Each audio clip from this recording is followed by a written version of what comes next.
First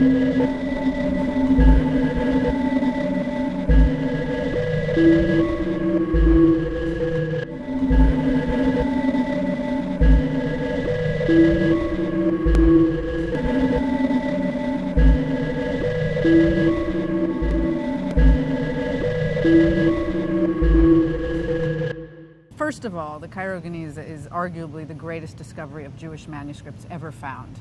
It's greater than the Dead Sea Scrolls, to our mind, the Qumran Scrolls.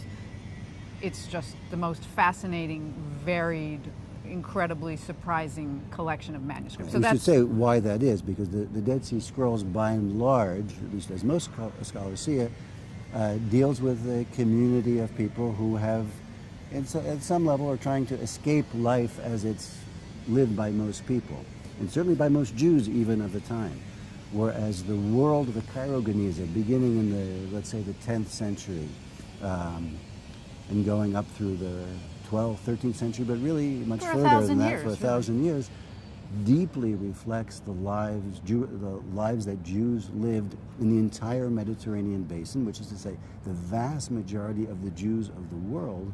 It deeply reflects the way that they lived, the lives that they led, the writing that they did, but really it reflects every facet of their lives. That's what the Geniza itself is. I think for us, what fascinated us about this story in particular was this sense of how it is that things of tremendous value, cultural value, historical value, linguistic value, can be almost overlooked and in fact nearly thrown out. I mean, the book is sacred trash. I mean, this was stuff that had accumulated in a room. It looked like a garbage dump.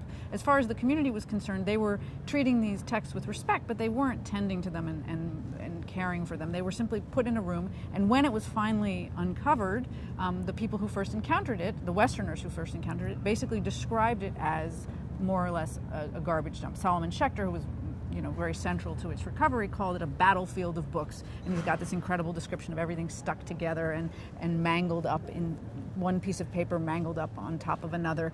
And so for us, the story of the retrieval of the documents is very much a story of one set of scholars or sort of adventurers or antiquarians looking at these things and saying, this is valuable, but this is not valuable. And then the next generation comes along, or a different category of scholar, and says, but wait, what you just threw away, that is incredibly valuable. I want that, but I don't want that. And it sort of goes on and on and on. You have to actually go back to the beginning of the story again, because it's a story of how we tend to overlook things of value and not see them when they're right in front of our eyes.